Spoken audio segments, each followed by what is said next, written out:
revenez de Chine avec une très bonne nouvelle. Le président Xi Jinping s'est déclaré devant François Hollande et vous favorable, lors de la conférence de Paris, à un accord contraignant juridiquement avec révision tous les 5 ans, alors que la Chine y était réticente jusque-là.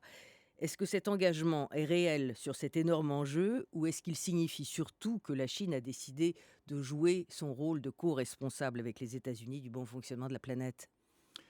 D'abord, bonjour, ça me fait plaisir d'être avec vous. Non, l'engagement est réel. Et il est lié à quoi? Au fait que la Chine elle-même, qui est le plus gros émetteur de gaz à effet de serre, est très directement touchée. Donc son propre développement serait tragiquement handicapé si la Chine ne réagissait pas. Donc elle est obligée de Oui, réagir. c'est un enjeu aussi de politique intérieure. Bien sûr, de politique économique, Hmm. sociale et de politique politique.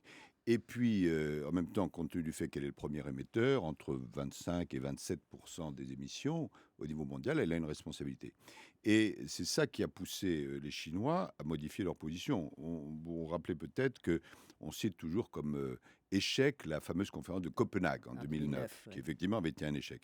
Et parmi les responsables de l'échec, il y avait les Chinois, qui à l'époque n'étaient pas du tout dans l'état d'esprit où ils sont aujourd'hui. Alors pourquoi est-ce que ce qu'on a fait avec François Hollande et le président chinois est important?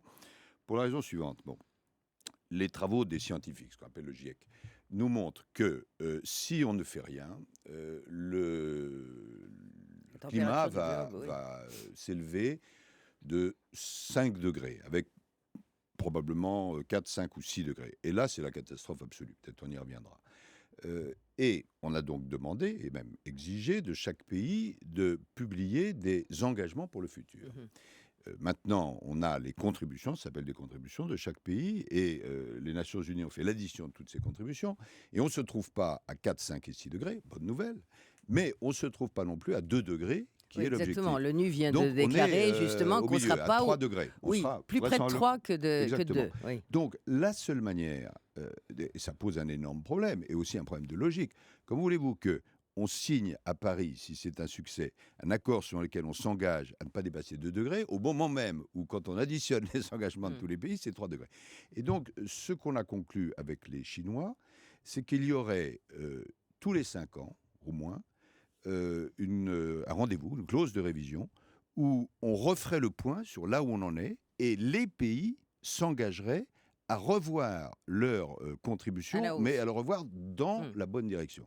Alors évidemment, il faut maintenant qu'on fasse partager ça à tous les pays, mais ça, c'est une nouvelle qui change complètement la face des choses.